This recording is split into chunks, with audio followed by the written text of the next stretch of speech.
Hello student, welcome to our channel. Today we are going to learn the golden feather story of 5th standard. मुलांनो, या अगोदरची तुमची इयत्ता 5वीची सर्व काही इंग्रजीमधील कविता व सर्व काही स्टोरीज आपण आपल्या चॅनलमध्ये इंग्रजी आणि मराठी दोन्ही भाषेमध्ये पाहिल्या आहेत, समजल्या आहेत. ते जर व्हिडिओ आपण पाहिले नसतील तर आपल्या चॅनलमध्ये जाऊन नक्की पहा आणि यापुढची सर्व व्हिडिओ पाहण्यासाठी आपल्या चॅनलला सबस्क्राईब करून बेल आयकॉन नक्की प्रेस करा. चला तर मग सुरुवात करूया आपण आजच्या स्टोरीला. या स्टोरीचं नाव आहे the golden feather. The golden feather म्हणजे एक सोनेरी पंख.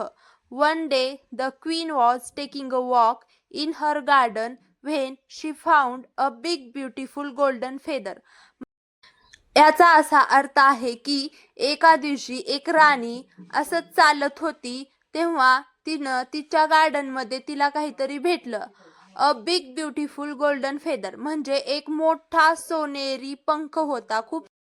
Then she met a little man. He said, if you give me that feather, I will give you 3 big diamonds. नंतर ती एका लहान माणसाला भेटली आणि तो माणूस तिला म्हणाला, जर तिने तो पंख त्याला दिला तर तो तिला 3 मोठे डायमंड्स देणार. मग राणी म्हणाली, सॉरी सेड द क्वीन. राणी म्हणाली, मला माफ कर. Then she met an old woman. The old woman said, if you give me that feather, I will give you a necklace of 21 pearls. मग ती थोड्या वेळानंतर एका म्हाताऱ्या बाईला भेटली आणि ती म्हातारी बाई तिला म्हणाली, जर तिने तो सोनेरी पंख तिला दिला, म्हणजे जर राणीने तो सोनेरी पंख त्या म्हाताऱ्या बाईला दिला तर ती म्हातारी म्हणाली की ती राणीला 21 मोत्यांचा हार देईल. Sorry said the queen. राणी म्हणाली, मला माफ कर. मग नंतर then she meant the king. The king said, if you give me that feather, I will give you 99 gold coins. नंतर ती राजाला भेटली आणि राजा तिला म्हणाला, जर का तिने तो पंख राजाला दिला तर राजा तिला 99 म्हणजे 99 सोन्याची मुद्रा देईल. Sorry said the queen. राणी म्हणाली, मला माफ करा.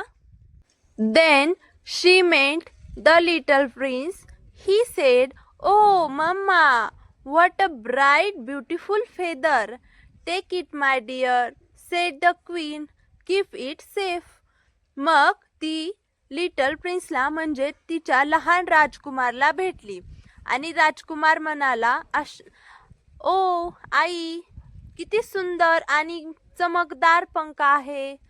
मग ती त्या राजकुमारला म्हणाली, हे घे, आणि म्हणाली की याला सुरक्षित ठेव.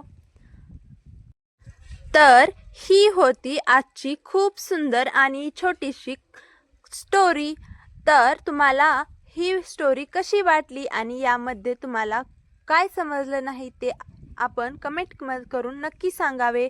आणि पुढचे व्हिडिओ पाहण्यासाठी आपल्या चॅनलला सबस्क्राईब करून बेल आयकॉन नक्की प्रेस करा. आणि हा व्हिडिओ आवडला असेल तर या व्हिडिओला लाईक शेअर सबस्क्राईब नक्की करा. भेटूया अशाच नवीन व्हिडिओमध्ये. धन्यवाद.